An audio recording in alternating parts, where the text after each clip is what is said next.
Jesus is Lord and believe in your heart that God raised him from the dead, you will be saved. For it is with your heart that you believe and are justified. It is with your mouth that you confess and are saved. Ayan, mga kapatid, pag-uusapan natin ngayon ay tungkol sa kaligtasan. Ayan, ang mga tao, karaniwan sa mga tao ay may iba't ibang pagkatakot. Meron na takot sa titik, meron na takot sa butiki. Maraming bagay na ang tao ay may iba't ibang naranasan ng pagkatakot. Pero, karamihan sa tao, pinakatakutan ng tao, pagdating sa kamatayan. Lalo na pag ito'y dumarating na, pag malapit na dumating sa buhay natin. Nakakatakot pag nasabi pa lang ng word na kamatayan, nakakatakot. Every time na makikinig tayo ng balita, kung nakikita tayo ng kamatayan, di ba? Makakaramdam ka ng takot. Kasi sa mga tao, ito yung pinaka-nakakatakot na kakatuwa ng buhay natin. Yung pagdapit ng sa ating kamatayan. Pero ang Diyos ay nagagawin ng kaligtasan. Ang kaligtasan ay inihandog ng ating Kristo, ating Diyos. Ano ba ang kaligtasan? Sa John 3:16, ang sabi po dito, for God so loved the world that He gave His one and only Son, that whoever believes in Him shall not perish but have eternal life. Kaya malinaw dito na ang kaligtasan ay pag-ibig po ng Diyos. Ito po ay expression ng Diyos. Expression ng Diyos na ito yung expression ng pag-ibig niya para ibigay sa atin. At ano pa, sabi dito sa Romans 6:23,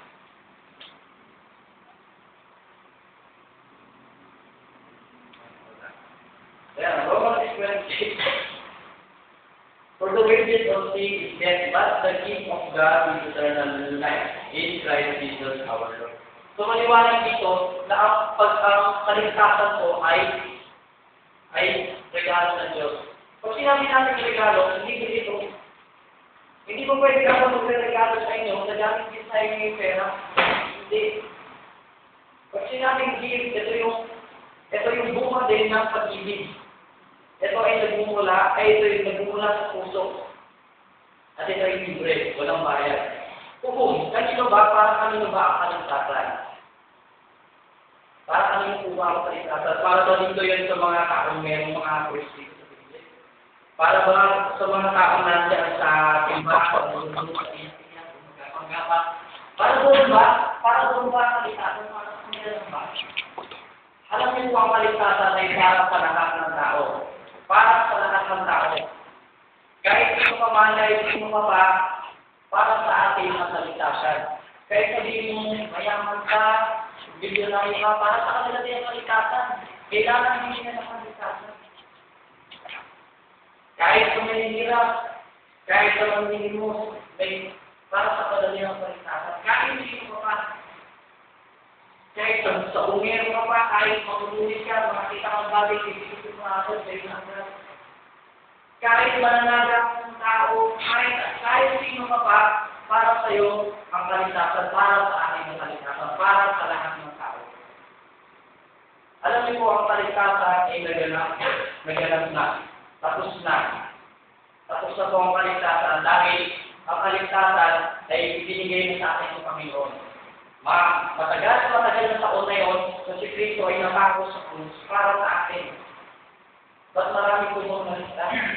Ang lahat po ba ay naligtas? Ang katotohanan po, marami pa rin ang napapakama. Marami pa rin ang nagpapakasama. Bakit? Hindi nila alam kung paano makukuha yung kaligtasan. Hindi nila alam kung anong gagawin nila para makuha yung kaligtasan. Marami ka dyan na inutunan pa nila yung kamatayan. Inutunan pa nila yung kamatayan kasi hindi nila alam kung paano sila maliligtas sa mga problema, sa mga desperate, kung mapakasakay nila kasi hindi nila alam paano sila makakaligtas sa kamatayan. Kaya marami pa rin nagpapakaka. Paano ba tayo magkakaroon ng kaligtasan? Sabi sa atin din sa kanina sa Romans 10, 9 to 10.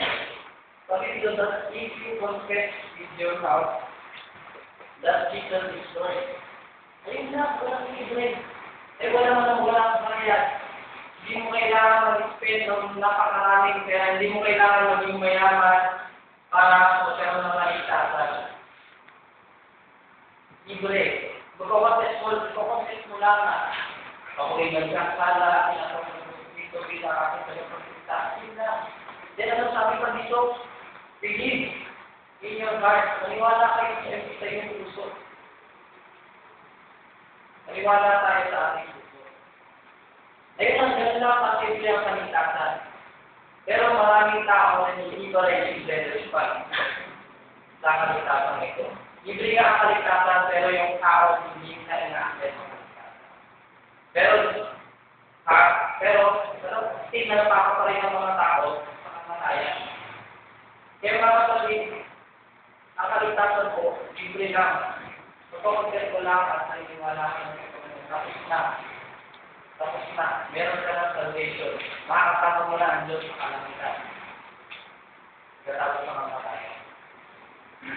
Mga kapatid, ay encourage you na tagapin natin ang Panginoon Hesus Kristo. Sapagkat sa kanya lamang ang napagkuhan ng kaligtasan. Wala nang iba. Sinabi ng mga Diyos dito sa lupa. Wala nang iba si Jesus Christ lamang. Kaya, i-accept natin si Jesus Christ.